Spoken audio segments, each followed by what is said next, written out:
Hello.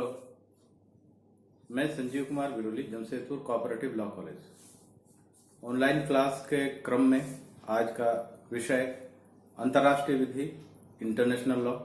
उसके अंतर्गत जो पीछे बोर्ड पर लिखा हुआ है उन्हीं सारी चीज़ों का हम जिक्र करेंगे, जिसमें पहला बिंदु है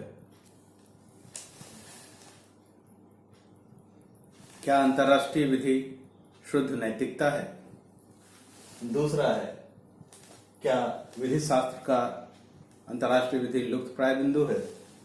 तीसरा है क्या यह सिर्फ और सिर्फ सौजन्यता का नियम है। इन सारे बिंदुओं पर हम आज चर्चा करेंगे। अंतर्राष्ट्रीय विधि के अंतर्गत आज हम जो देखेंगे वह है क्या अंतर्राष्ट्रीय विधि केवल शुद्ध नैतिकता है। Is international law A mayor positive morality. सिर्फ और सिर्फ ये मोरालिटी है। इसके जब भी हम अंतर्राष्ट्रीय विधि की तुलना हम राष्ट्रीय विधि से करते हैं, तब ऐसे ऐसे सवाल हमें दिखते हैं और ऐसे पता चलता है कि क्या अंतर्राष्ट्रीय विधि और सिर्फ नैतिकता है और कुछ नहीं। यह जानने के लिए कि अंतर्राष्ट्रीय विधि केवल शुद्ध नैतिकता है अथवा नहीं, पहले यह जानना जरूरी है कि नैतिकता के नियम किसे कहते हैं। नैतिकता यानी मोरालिटी के नियम किसे कहते हैं और इसमें और विधि में अंतर क्या है। प्रोफेसर ओपेनहाइम ने नैतिकता के संदर्भ में यह कहा है कि नैतिकता के नियम वह नियम है जो समुदाय की सामान्य सहमति द्वारा विवेक और केवल विवेक पर ही लागू होते हैं। अर्थात ओपेनहाइम का ऐसा कहना है कि नैतिकता के नियम क्या हैं। ऐसे नियम हैं, ऐसे शर्त हैं जो समुदाय की सामान्य सहमति पर बनती हैं तथा लोगों के विवेक पर आधारित होता है कि उन्हें उनके द्वारा पालन किया जाए अथवा नहीं। इसी कारण से क्या अंतर्राष्ट्रीय विधि केवल शुद्ध नैतिकता है का एक प्रश्न आता है। दूसरी ओर विधि नियम वह नियम है जो आवश्यकता पड़ने पर समुदाय की सामान्य सहमति द्वारा बाह्य शक्ति द्वारा मनवाया जाता है। विधि के नियम के अंतर्गत यह कहा गया है कि यह एक बाह्य शक्ति द्वारा मनवाया जाएगा, न कि सामान्य सहमति तथा विवेक और केवल विवेक पर ही आधारित होता है। अर्थात यदि विधि होगी तो उसके पीछे एक बल भी होगा जिसके आधार पर, उसी बल के आधार पर व्यक्ति उन सारे नियमों को मानने के लिए बाध्य हो जाता है। इसीलिए ओपेनहाइम ने भी यह कहा है कि अंतर्राष्ट्रीय विधि बंधनकारी शक्ति के साथ है। अर्थात यदि अंतर्राष्ट्रीय विधि बंधनकारी शक्ति के साथ है तो वह नैतिकता के अंतर्गत नहीं है। लेकिन यहाँ पर एक प्रश्न यह उठता है कि विधि का नियम तथा नैतिकता के नियम, इनके अंतर्गत यदि हम अंतर्राष्ट्रीय विधि की प्रकृति को कसें तो हम इसे किस स्थान पर पाएंगे। अंतर्राष्ट्रीय विधि की बंधनकारी प्रकृति के बारे में अब आम सहमति है जबकि शुद्ध नैतिकता के नियम बंधनकारी नहीं होते। स्वाभाविक सी बात है, अंतर्राष्ट्रीय विधि बंधनकारी शक्ति के बारे में लोग यही समझते हैं कि यह सिर्फ और सिर्फ नैतिकता के नियम है, कोई बाध्यकारी नियम नहीं है। कोई भी राज्य या देश उन सारे बिंदुओं को शर्तों को पालन करे या न करे, उस पर कोई बाध्यकारी बल के द्वारा उसे पालन नहीं करवाया जा सकता है। यह भी जो प्रश्न है, यह राष्ट्रीय विधि के साथ जब हम तुलना करते हैं अंतर्राष्ट्रीय विधि की, तभी यह प्रश्न आता है।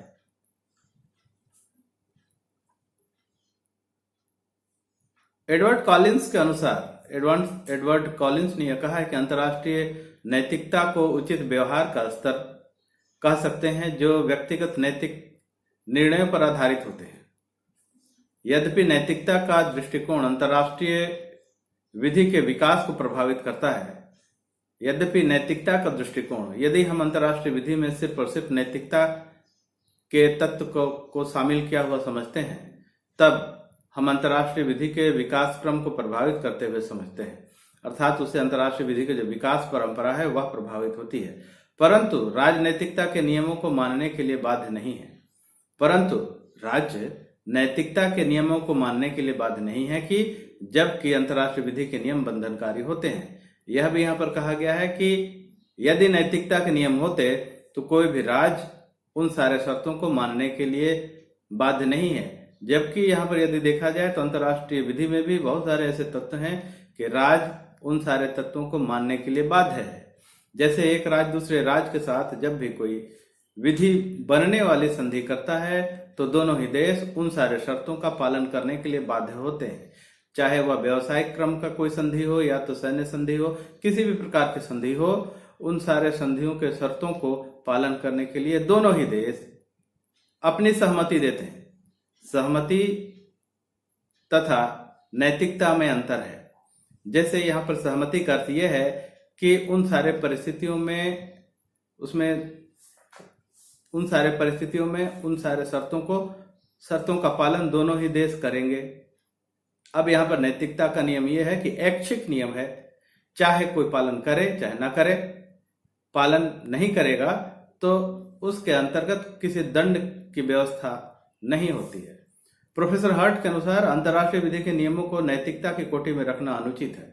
प्रोफेसर हर्ट ये कहते हैं कि अंतर्राष्ट्रीय विधि को हम सिर्फ नैतिकता के आधार पर बनाई गई विधि नहीं कह सकते। यह अनुचित है क्योंकि प्रोफेसर हर्ट के अनुसार अंतर्राष्ट्रीय विधि में भी नवीन परंपरा यह है कि उसमें भी कुछ बाध्यकारी शक्तियां हैं, बाध्यकारी बल है, जिसके आधार पर एक राज्य उन सारे शर्तों को मानने के लिए बाध्य है।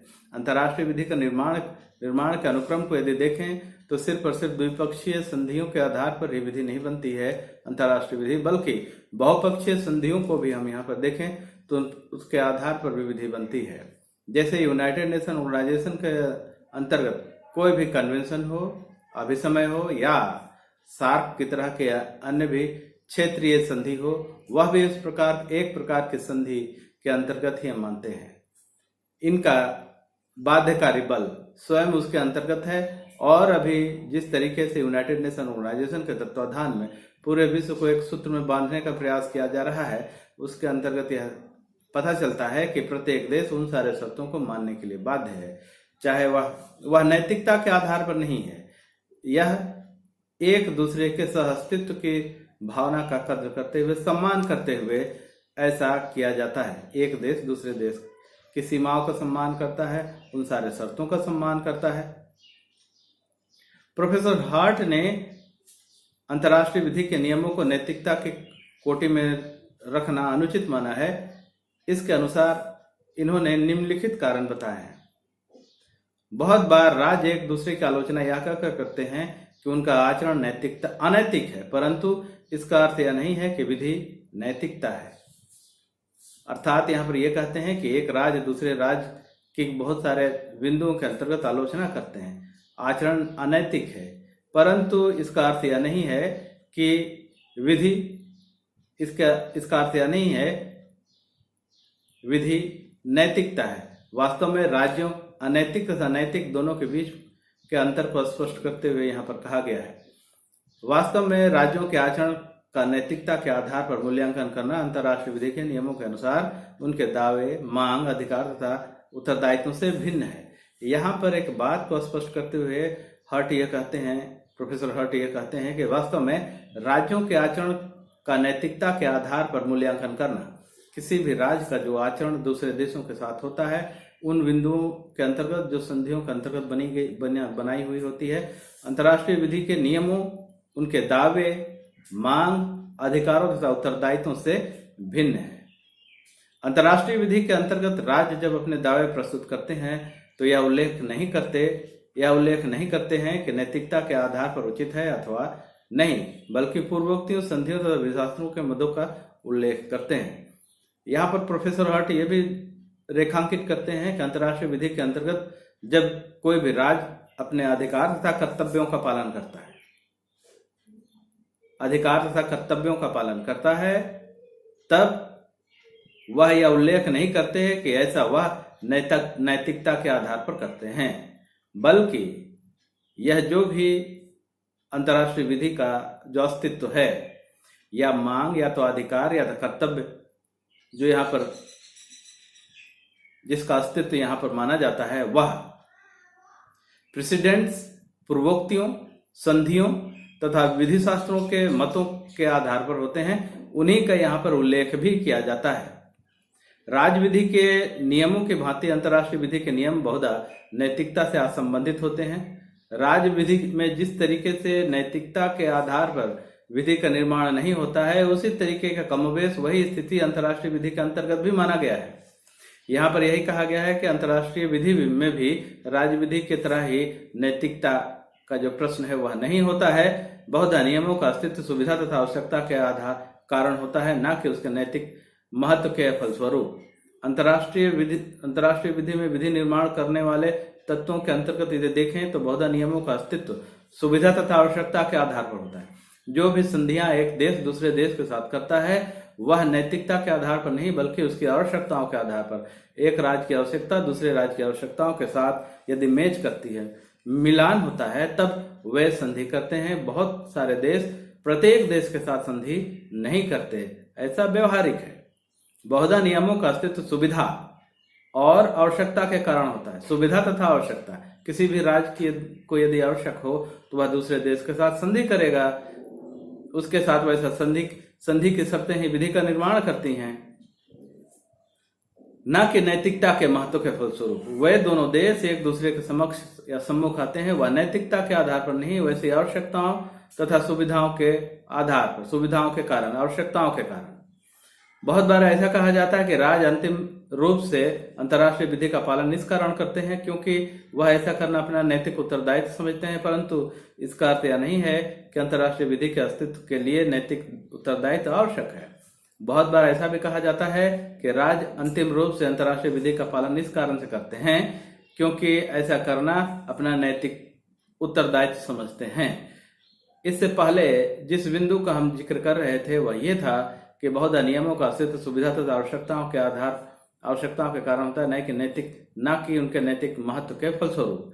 यही इसके उत्तर में भी कहा जा सकता है कि बहुत बार ऐसा कहा जा सकता है कि राज्य अंतिम रूप से अंतर्राष्ट्रीय विधि का पालन इस कारण से करते हैं कि वह ऐसा करना वह नैतिक उत्तरदायित्व समझते हैं, परंतु इसका तात्पर्य यह नहीं है कि अंतर्राष्ट्रीय विधि के अस्तित्व के लिए नैतिक उत्तरदायित्व आवश्यक है। यद्यपि नैतिकता का दृष्टिकोण अंतर्राष्ट्रीय विधि के विकास को प्रभावित करता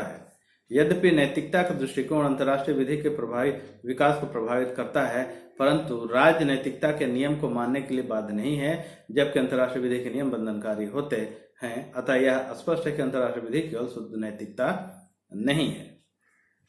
ऐसा कहा गया है कि यद्यपि नैतिकता का दृष्टिकोण अंतर्राष्ट्रीय विधि के विकास को प्रभावित करता है, परंतु राजनैतिकता के नियम को मानने के लिए बाध्य नहीं है। राज्य नैतिकता के नियम को मानने के लिए बाध्य नहीं है, जबकि अंतर्राष्ट्रीय विधि के नियम बंधनकारी होते हैं। यहाँ पर दो विरोधाभासी चीजें कही जा रही हैं, परंतु राजनैतिकता के नियमों को मानने के लिए बाध्य नहीं है, स्वाभाविक सी बात है। जबकि दूसरी ओर यह देखा गया है कि अंतर्राष्ट्रीय विधि के नियम बंधनकारी होते हैं, अर्थात जब भी विधियां निर्मित होती हैं दो देशों के मध्य या तो अनेक देशों के मध्य या तो बहुपक्षीय संधियों के अंतर्गत या द्विपक्षीय संधियों के अंतर्गत, तो उन संधियों की जो शर्तें हैं वही बाध्यकारी बल प्रदान करती हैं। उन्हीं शर्तों के अधीन ही एक देश या तो अनेक देश उन सारे शर्तों को मानने के लिए बाध्य होते हैं। अतः यह स्पष्ट है, यहाँ पर यह कहा जा सकता है कि अंतर्राष्ट्रीय विधि सिर्फ और सिर्फ नैतिकता ही नहीं है। अब दूसरा प्रश्न यह है कि बहुत ही महत्वपूर्ण प्रश्न यह है कि क्या अंतर्राष्ट्रीय विधि लुप्तप्राय बिंदु है। अनेक विद्वान ये कहते हैं कि अंतर्राष्ट्रीय विधि लुप्तप्राय बिंदु। ये सारे प्रश्न, क्या अंतर्राष्ट्रीय विधि केवल शुद्ध नैतिकता है या तो अंतर्राष्ट्रीय विधि शास्त्र का लुप्तप्राय बिंदु है, इन सारे प्रश्नों के पीछे जो एक बहुत महत्वपूर्ण कारण है वो ये है कि अंतर्राष्ट्रीय विधि के जब राज्य विधि के साथ तुलना करते हैं तो ऐसे ऐसे सवाल सामने आते हैं। कभी यह कहा जाता है कि अंतर्राष्ट्रीय विधि केवल शुद्ध नैतिकता है, कभी यह कहा जाता है कि अंतर्राष्ट्रीय विधि शास्त्र का लुप्तप्राय बिंदु है। विधि शास्त्र का लुप्तप्राय बिंदु अर्थात कि वेनिसिंग पॉइंट ऑफ जूरिस्प्रूडेंस, अर्थात कि यह समाप्त रहा है या कभी भी खत्म हो सकता है, लुप्तप्राय बिंदु है, करीब करीब खत्म हो गया है। ऐसा यह जो एक प्रश्न है, यह जो एक वाक्य है, यह हॉलैंड ने सबसे पहले यह कहा है कि अंतर्राष्ट्रीय विधि शास्त्र का लुप्तप्राय बिंदु है। लेकिन यह उचित नहीं प्रतीत होता। हॉलैंड के अनुसार अंतर्राष्ट्रीय विधि के नियमों का पालन सौजन्यतावश किया जाता है, सज्जनतावश किया जाता है तथा इसको विधि की कोटि में नहीं रखा जाना चाहिए।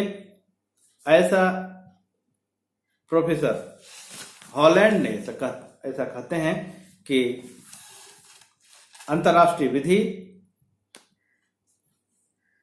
विधि के नियमों का पालन कोई भी राज्य सिर्फ और सिर्फ सौजन्यतावश करता है तथा इसको विधि की कोटि में नहीं रखा जाना चाहिए। वह इन नियमों को विधि की कोटि में इसलिए नहीं रखना चाहते क्योंकि इसमें अनुशासनी का अभाव है, अर्थात दंड का अभाव है, जो कि राज्य विधि में होती है।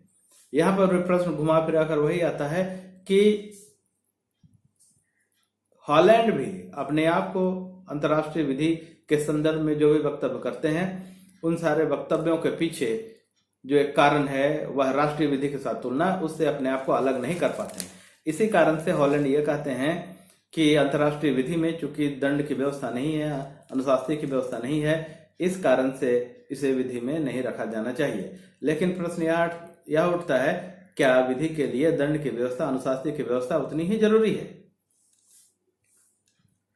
ऑस्टिन भी इस मत से सहमत है। जैसा कि हॉलैंड कहते हैं, हॉलैंड के मत को ही ऑस्टिन ने भी अंडरलाइन किया है। उनका यह कहना है कि अंतर्राष्ट्रीय विधि में अनुशासनी का सर्वथा अभाव है, उचित नहीं होगा।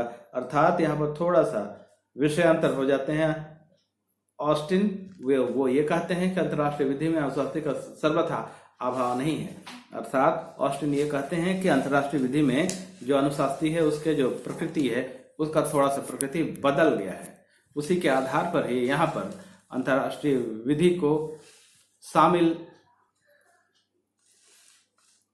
इस ढंग से किया गया है कि इसमें भी कुछ दंडों की व्यवस्था है। अतः परंतु यदि यह मान भी लिया जाए कि इसमें अनुशासनी का अभाव है, तो भी यह कहना अनुचित होगा कि इसे विधि की कोटि में नहीं रखना चाहिए। यह सत्य है कि अंतर्राष्ट्रीय विधि दुर्बल विधि है। अर्थात यह कहा गया है कि अंतर्राष्ट्रीय विधि दुर्बल विधि है, अर्थात इसमें दंड की व्यवस्था नहीं है, जिसके कारण से यह बलवान विधि नहीं है, किसी भी व्यक्ति को पालन करने के लिए शर्तों को मजबूर नहीं कर सकती है। परंतु यह वास्तव में विधि है। अतः यह कहना कि यहाँ पर यह भी कहा गया है कि यह यद्यपि की दुर्बल विधि है, फिर भी इसे विधि की श्रेणी में ही रखा गया है, क्योंकि राज्य इसे मानते हैं। राज्य ये कहते हैं कि यह विधि है, इसका पालन उनके द्वारा किया जाएगा। यह कहना कि अंतर्राष्ट्रीय विधि विधि शास्त्र का लुप्तप्राय बिंदु है, उचित नहीं है, जहां तक अनुशासनी का प्रश्न है। अर्थात दंडों के विषय में, अंतर्राष्ट्रीय विधि में जो दंडों का विषय है, उसके संदर्भ में यह कहा गया है कि डायस ये कहते हैं कि भय तथा निजी स्वार्थ वे मुख्य कारण है जिनकी वजह से राज्य अंतर्राष्ट्रीय विधि का पालन करते हैं। डायस का ऐसा कहना है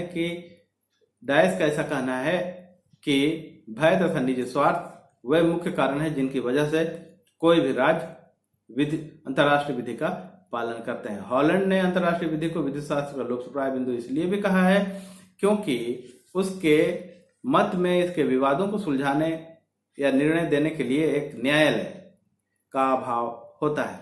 हॉलैंड ने अंतर्राष्ट्रीय विधि को लुप्तप्राय बिंदु इसलिए कहा है क्योंकि अंतर्राष्ट्रीय विधि के पालन करवाने के लिए जिस बल की आवश्यकता होती है, अर्थात न्यायालय की, या किसी भी विवादित विषय को यदि कहीं पर कसा जाए, जांचा जाए, तो उसके लिए जो एक आधार होना चाहिए, उस आधार का अभाव है। इसी कारण से ये कहते हैं कि यहाँ पर चूंकि न्यायालय नहीं है अंतर्राष्ट्रीय विधि में, इसलिए इसे लुप्तप्राय बिंदु कहा जा सकता है या कभी भी समाप्त हो सकती है। अतः उसके नियमों का पालन राज्य नम्रतावश, सौजन्यतावश, सज्जन है, इस कारण से उनका पालन करते हैं। अधिकतर अंतर्राष्ट्रीय विधि शास्त्री अब यह सामान्यतः स्वीकार करते हैं कि हॉलैंड का मत उचित नहीं है। हॉलैंड का मत इस बात पर आधारित है कि अंतर्राष्ट्रीय विधि में अनुशासनियों का अभाव है। हॉलैंड यह कहते हैं कि अंतर्राष्ट्रीय विधि में चूंकि अनुशासनी या तो दंड या तो सैंक्शन नहीं है, इस कारण से यह सौजन्यतावश, सज्जनतावश की विधि है। नम्रतावश कोई भी देश वैसे शर्तों का पालन करता है। इस विषय में यह समझना जरूरी है कि अंतर्राष्ट्रीय विधि तथा राज्य विधि की पृष्ठभूमि में अंतर है। यह समझना बहुत जरूरी है कि राज्य विधि का जो पृष्ठभूमि है वह अलग है तथा अंतर्राष्ट्रीय विधि की जो पृष्ठभूमि है वह अलग है। राज्य विधि में वह केंद्रीकृत विधि है, जबकि अंतर्राष्ट्रीय विधि विकेंद्रीकृत विधि है। राज्य विधि के अंतर्गत संप्रभुत्व संपन्न एक राज्य है तथा अंतर्राष्ट्रीय विधि को यदि देखें तो प्रत्येक देश संप्रभुत्व संपन्न है और वह दूसरे देशों की सीमाओं का या तो उसके हर एक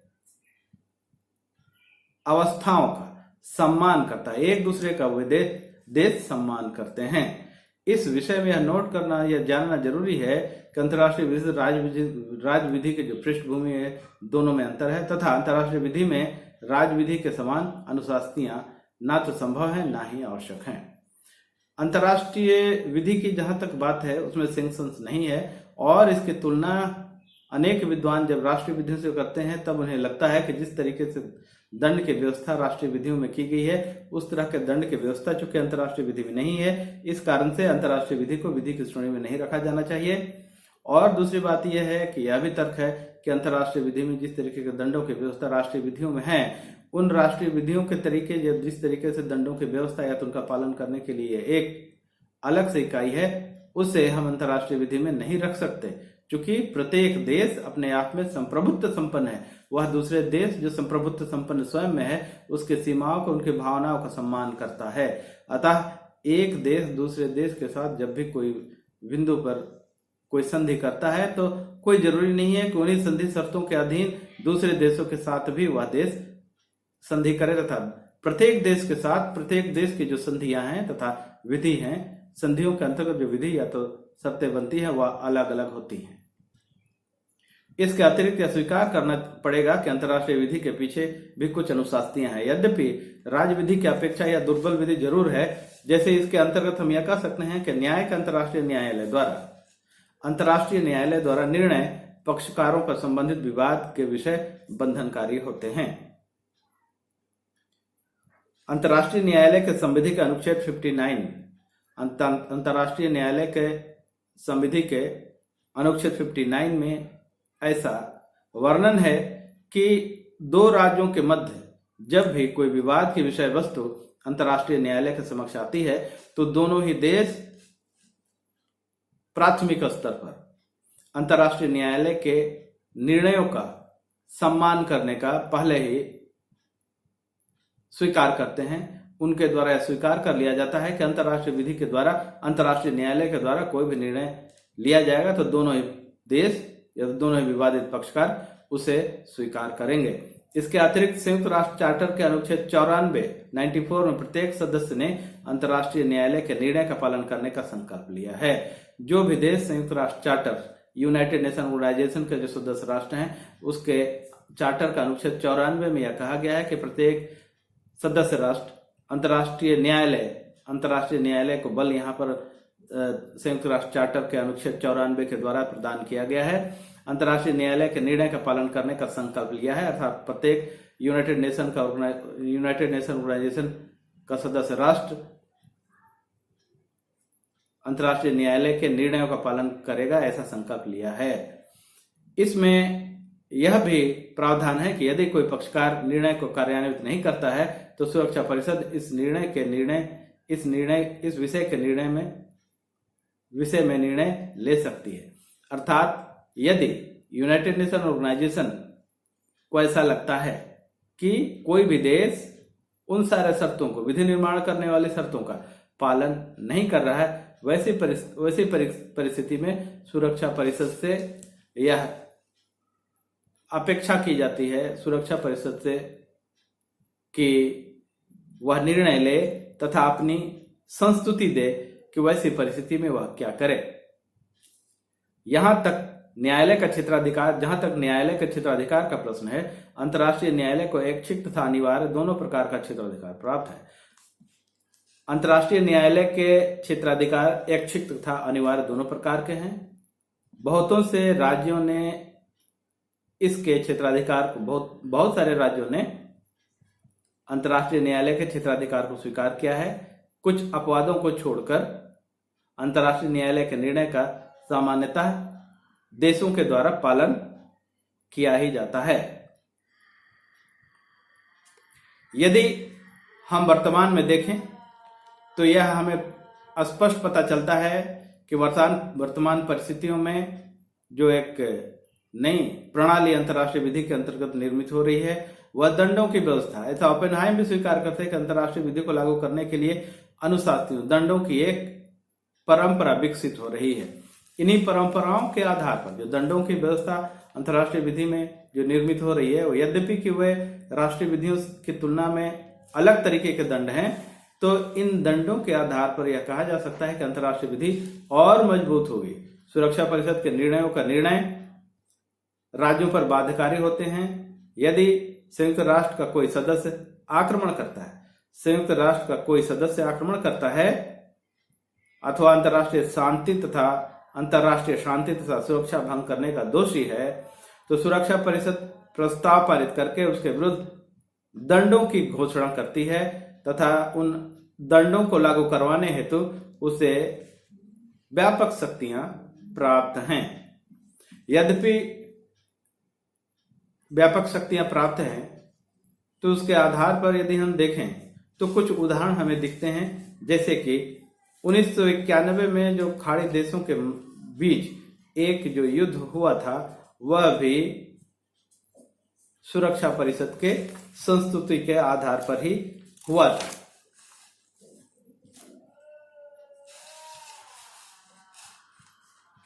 दूसरी ओर यदि हम देखें तो प्रश्न यह भी आता है कि क्या अंतर्राष्ट्रीय विधि अंतर्राष्ट्रीय सौजन्यता के नियमों का एक समूह है। अंतर्राष्ट्रीय सौजन्यता इंटरनेशनल कमिटी के नियम वे नियम हैं जिनका पालन राज्य आपस के व्यवहारों में सुविधाजनक या तो सौजन्यतावश करते हैं, सुविधाजनक व्यवस्था को बनाए रखने के लिए, या सज्जनतावश करते हैं। ये नियम बंधनकारी नहीं होते। स्वाभाविक सी बात है, जिस नियम में कोई बाध्यकारी बल नहीं है या तो सज्जनतावश जो कोई बल की बात यहाँ पर की गई है वे नियम बंधनकारी नहीं होते, वे ऐच्छिक होते हैं। जबकि अंतर्राष्ट्रीय विधि के नियम बंधनकारी होते हैं, जबकि यहाँ पर यह भी कहा गया कि अंतर्राष्ट्रीय विधि के नियम बंधनकारी होते हैं। अर्थात जब भी कोई विधि निर्मित होती है, चाहे वह संधियों के माध्यम से हो या तो अन्य किसी माध्यम से, संधियों में ही ऐसे वर्णन रहता है कि देश उन सारे शर्तों को पालन करने की अपनी सहमति देता है तथा यह भी उसमें जिक्र होता है कि किन किन परिस्थितियों में वे नियम लागू नहीं होंगे। अर्थात जो एक संधि बनी है वह रिवोक हो सकता है, वह टूट सकता है। अब प्रश्न यह उठता है कि क्या अंतर्राष्ट्रीय विधि अंतर्राष्ट्रीय सौजन्य के नियमों का समूह है। अंतर्राष्ट्रीय सौजन्य के नियम वैसे नियम हैं जिनका पालन राज्य आपस के व्यवहारों में सुविधाजनक अथवा सौजन्यतावश करते हैं। ये नियम बंधनकारी नहीं होते, जबकि अंतर्राष्ट्रीय विधि के नियम बंधनकारी होते हैं। उदाहरण के लिए कनाडा तथा अमेरिका एक दूसरे के नागरिकों को अपने देश में बिना पासपोर्ट के कुछ समय के लिए जाने देते हैं, परंतु यह सुविधा दूसरे देशों को प्रदान नहीं करते। परंतु जहां तक एक दूसरे के राजनीतिक प्रतिनिधियों का प्रश्न है, वह अंतर्राष्ट्रीय विधि के अंतर्गत आता है और वह इसके नियमों का पालन करने के लिए अपने को बाध्य मानते हैं। अमेरिका तथा कनाडा के मध्य जो भी संधि हुई है उसी के आधार पर यह कहा गया है।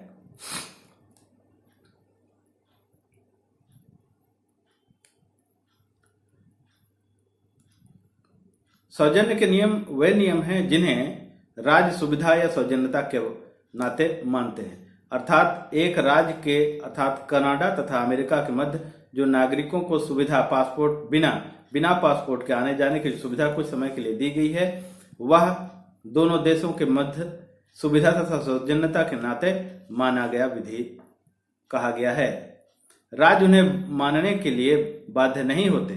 अर्थात न कनाडा न ही अमेरिका इन सारे सौजन्यता के अंतर्गत जो निर्मित विधि है उसको मानने के लिए बाध्य नहीं होते। दूसरी ओर अंतर्राष्ट्रीय विधि के नियम बंधनकारी प्रकृति के होते हैं। अंतर्राष्ट्रीय विधि को यदि देखें तो वह बंधनकारी प्रकृति का है, उसमें बाध्यकारी बल है। जब कोई राज्य अंतर्राष्ट्रीय विधि के किसी नियम का पालन नहीं करता है तो अन्य प्रभावित राज्य को उस राज्य के विरुद्ध कुछ विधिक अधिकार प्राप्त हो जाते हैं, जैसे क्षतिपूर्ति आदि। अर्थात यहाँ पर जो ऐसे बिंदुओं को जो अंतर्राष्ट्रीय स्तर पर दो देशों के मध्य ही नहीं, अनेक देशों के मध्य दूसरे देश के हितों को यदि देखा जाए तो उन हितों में कुछ दुष्प्रभाव होने लगता है, तब हम ये कह सकते हैं कि वे अंतर्राष्ट्रीय विधि के विषय के रूप में स्वीकार कर लिए गए हैं। वैसी परिस्थिति में दूसरा देश उस देश के विरुद्ध कार्रवाई करने, चाहे वह क्षतिपूर्ति का हो या तो अन्य प्रकृति का हो, मांग कर सकता है। परंतु यहां पर यह भी कहा गया है कि सौजन्यता वश जो नियम बनते हैं उनके उल्लंघन पर कोई विधिक परिणाम नहीं होते।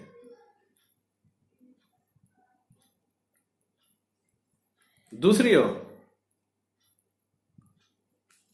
अंतर्राष्ट्रीय विधि की दुर्बलताओं का यदि जिक्र करें तो इससे पहले भी कहा गया है कि अंतर्राष्ट्रीय विधि दुर्बल विधि है। यह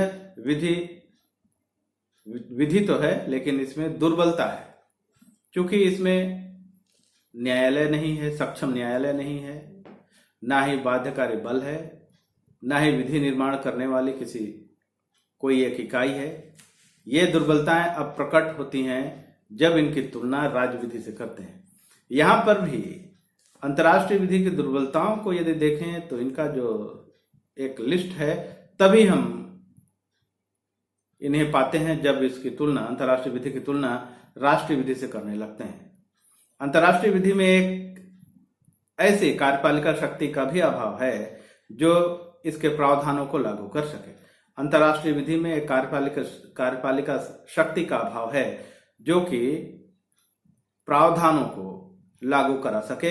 इसमें एक प्रभावशाली विधायनी शक्ति का भी अभाव है। विधि निर्माण करने वाली शक्ति का अभाव अंतर्राष्ट्रीय विधि में कहा गया है। अंतर्राष्ट्रीय क्षेत्र में विधायनी संस्था का स्थान विधि निर्माण करने वाली संधियों का है। अंतर्राष्ट्रीय क्षेत्र में विधायनी संस्था का स्थान विधि निर्माण करने वाले संधियों का है। यहाँ पर कहा गया है कि अंतर्राष्ट्रीय स्तर पर जो विधि का निर्माण होता है वह संधियों के कारण होता है, परंतु यह राज्य विधि की विधायनी संस्था के समकक्ष नहीं है। समकक्षता की जहां तक बात की जाएगी तो फिर से इसे राज्य विधि के साथ तुलना के आधार पर ही कहा जा सकता है, लेकिन बार बार ऐसी तुलना उचित प्रतीत नहीं होती है। अंतर्राष्ट्रीय न्यायालय को सच्चे अर्थों में अनिवार्य क्षेत्राधिकार प्राप्त नहीं है। जिस तरीके से अंतर्राष्ट्रीय विधि का अनुपालन किया जाता है तथा बाध्यकारी बल नहीं है, इस कारण से यह कहा जा सकता है कि अंतर्राष्ट्रीय न्यायालय को जो एक क्षेत्राधिकार प्राप्त होना चाहिए, जिस तरीके से राष्ट्रीय विधियों में अनेक न्यायालयों को क्षेत्राधिकार प्राप्त है, वह उस तरीके का क्षेत्राधिकार अंतर्राष्ट्रीय न्यायालय को नहीं है।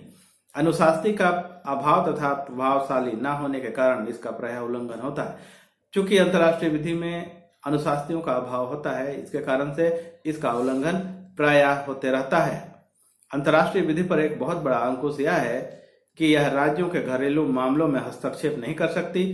संयुक्त राष्ट्र चार्टर के अनुच्छेद 2(7) के अनुसार संयुक्त राष्ट्र को सदस्य राज्यों के घरेलू मामलों में हस्तक्षेप करने का अधिकार नहीं है। यहाँ पर अंतर्राष्ट्रीय विधि के क्षेत्राधिकार की बात को रखते हुए यह कहा जा रहा है कि संयुक्त राष्ट्र चार्टर के अनुच्छेद 2(7) के अनुसार संयुक्त राष्ट्र के सदस्य राज्यों के घरेलू अर्थात आंतरिक मामलों में हस्तक्षेप करने का अधिकार किसी भी देश को नहीं है। परंतु इसका एक अपवाद यह है कि जब सुरक्षा परिषद चार्टर के अध्याय 7 के अंतर्गत कार्रवाई करती है, तब उक्त प्रावधान लागू नहीं होता है। अर्थात सुरक्षा परिषद को हस्तक्षेप करने की आवश्यकता तभी पड़ती है जब वैसे कारणों से दूसरे देश भी प्रभावित होने लगते हैं, दुष्प्रभावित होने लगते हैं। वैसी परिस्थिति में जो एक अधिकार संयुक्त राष्ट्र चार्टर के द्वारा अनुच्छेद 2(7) में दिया गया है कि घरेलू मामलों में किसी भी देश को हस्तक्षेप करने का अधिकार नहीं है, वह यदि सुरक्षा परिषद अपने चार्टर के अध्याय 7 के आधार पर निर्णय लेती है तो कार्रवाई कर सकती है। राज्य विधि के मुकाबले में अंतर्राष्ट्रीय विधि के प्रावधानों में अधिक अनिश्चितता व्याप्त है। राज्य विधि में जिस तरीके से दंडों की व्यवस्था तथा न्यायालय की व्यवस्था, विधायनी शक्ति की व्यवस्था तथा कार्यपालिका शक्ति की व्यवस्था है, उस तरीके से यदि अंतर्राष्ट्रीय विधि को देखें तो स्वाभाविक सी बात है वहां पर इन सारे तीनों तत्वों का अभाव है, जिसके कारण से फिर से हम इस बात को कहने के लिए बाध्य हो जाते हैं कि यह इसका प्रभावशाली अस्तित्व नहीं है, क्योंकि इसके जितने भी जो शर्तें हैं उनका उल्लंघन प्रायः होते रहता है। अतः इसे अनिश्चितता, प्रावधानों में अधिक अनिश्चितता है। अंतर्राष्ट्रीय विधि अंतर्राष्ट्रीय क्षेत्र में शांति तथा व्यवस्था करने में बहुधा असफल रहती है। यहाँ पर अंतर्राष्ट्रीय विधि की असफलता को अंडरलाइन करते हुए कहा गया है कि अंतर्राष्ट्रीय विधि में एक बहुत बड़ी दुर्बलता यह है कि यह अंतर्राष्ट्रीय विधि में अनेक अंतर्राष्ट्रीय विधि के अंतर्गत अर्थात अनेक ऐसे विवादित विषय वस्तु जो अंतर्राष्ट्रीय स्तर पर होते रहते हैं उनको सुलझाने में कई बार यह विधि असफल रही है। संस्थाओं की दृष्टि से अंतर्राष्ट्रीय विधि बड़ी ही दुर्बल विधि है। इसमें विधायनी संस्था नहीं है तथा यद्यपि कि एक अंतर्राष्ट्रीय न्यायालय है, परंतु यह केवल राज्यों की सहमति पर ही कार्य करता है। अर्थात कोई भी विवाद की विषय वस्तु दो राज्यों या तो अनेक राज्यों के मध्य हो तो वे दोनों देश या अनेक देश आपसी सहमति से वैसे विवाद की विषय वस्तु को अंतर्राष्ट्रीय न्यायालय के समक्ष ले जा सकते हैं।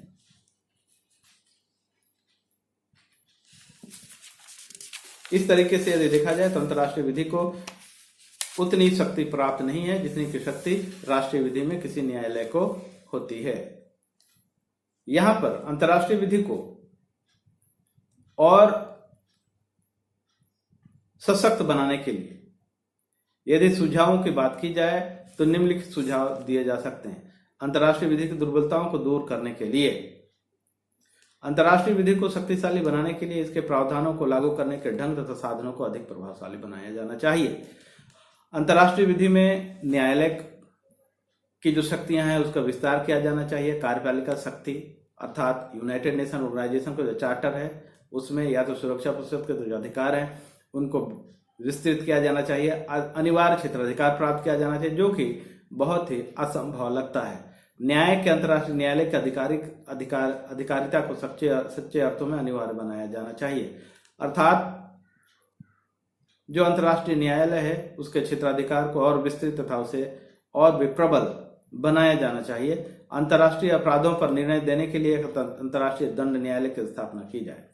अर्थात जिस तरीके से राष्ट्रीय विधियों के अंतर्गत राष्ट्रीय स्तर पर दांडिक तथा सिविल प्रकृति के जो वाद हैं उसके लिए अलग अलग न्यायालय की स्थापना की गई है, उसी तरीके से अंतर्राष्ट्रीय स्तर पर भी सिविल प्रकृति के न्याय की तो बात की गई है, साथ ही अंतर्राष्ट्रीय स्तर पर जो दांडिक प्रकृति के जो कार्य हैं, अपराध हैं, उनके न्याय के लिए भी अलग से एक दांडिक न्यायालय की स्थापना की जानी चाहिए।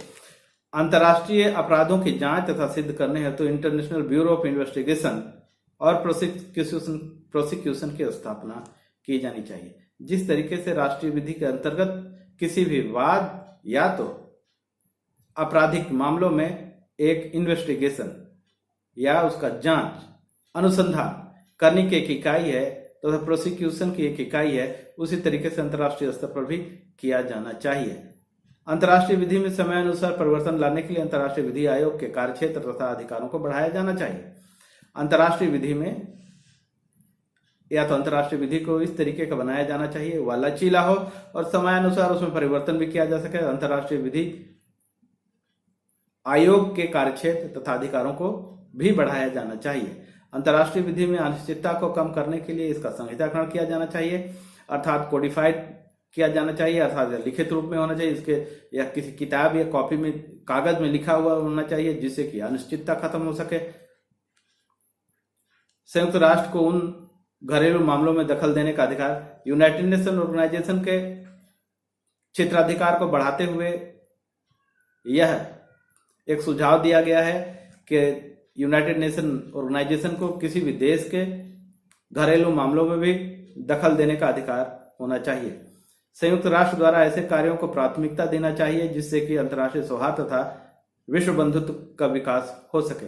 अर्थात वसुधैव कुटुंबकम की भावना को आगे बढ़ाने के लिए यूनाइटेड नेशन ऑर्गेनाइजेशन को ऐसा शक्ति संपन्न बनाया जाना चाहिए कि जिससे कि यह उस दिशा में कार्य कर सके। आज की विकसित अंतर्राष्ट्रीय विधि न केवल राज्यों के बीच की विधि है बल्कि अंतर्राष्ट्रीय संस्थाओं, व्यक्तियों तथा गैर राज्य इकाइयों पर भी कुछ हद तक लागू होती है, परंतु इस क्षेत्र का अधिक विकास करने की आवश्यकता है। जिस तरीके से अंतर्राष्ट्रीय विधि में विषयों की बात की गई है, यह प्राथमिक विषय राज्य हैं, द्वितीय विषय व्यक्ति हैं, तृतीय विषय के रूप में हम कह सकते हैं जो अन्य राज्य गैर राज्य इकाइयां हुए हैं। तो इन सारे विषयों के अंतर्गत एक और अच्छा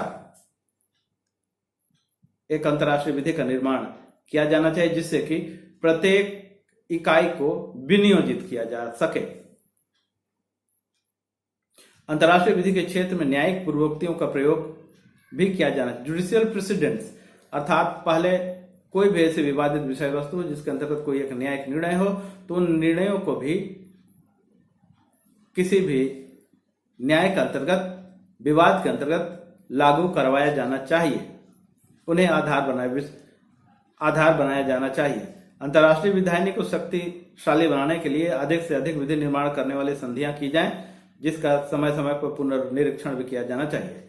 अर्थात द्विपक्षीय संधि हो, चाहे बहुपक्षीय संधि हो या कन्वेंशन हो, यह अधिक से अधिक किया जाना चाहिए, जिससे कि उन शर्तों को पालन करने के लिए अधिक से अधिक देश अपनी सहमति दे सकें। इसके साथ ही यदि अंतर्राष्ट्रीय विधि को हम देखें तो उपरोक्त आधार पर हम यह कह सकते हैं कि अंतर्राष्ट्रीय विधि सच्चे अर्थों में विधि है। अंतर्राष्ट्रीय विधि के अंतर्गत जो दंडों की संकल्पना की गई है, या दंडों की संकल्पना राष्ट्रीय विधियों के साथ जब तुलना किया जाता है तब यह संकल्पना आती है, तब व्यक्ति को यह लगता है कि अंतर्राष्ट्रीय विधि सच्चे अर्थों में विधि नहीं है, अंतर्राष्ट्रीय विधि वेनिसिंग पॉइंट ऑफ जुरिस्प्रूडेंस है। जबकि अंतर्राष्ट्रीय विधि की प्रकृति और राष्ट्रीय विधि की प्रकृति यदि देखी जाए तो दोनों ही विधियों की प्रकृति में अंतर है, जिसके कारण से बार बार व्यक्ति एक भ्रम में पड़ जाता है कि क्या अंतर्राष्ट्रीय विधि सही अर्थों में विधि है या इसे सौजन्यतावश विधि माना जाए। यदि अंतर्राष्ट्रीय विधि के इस विषय को देखा जाए तो निम्नलिखित बिंदुओं के अंतर्गत इसका अध्ययन समीचीन जान पड़ता है। अंतर्राष्ट्रीय विधि के अन्य विषयों के अंतर्गत, अन्य टॉपिक के अंतर्गत फिर हम अगले वीडियो में मिलते हैं। तब तक के लिए आप इन सारे अंतर्राष्ट्रीय विधियों के पाठ का बारंबार दोहराव करते रहें, जिससे कि आप कई प्रश्न देने के लायक आप हो जाएं। धन्यवाद।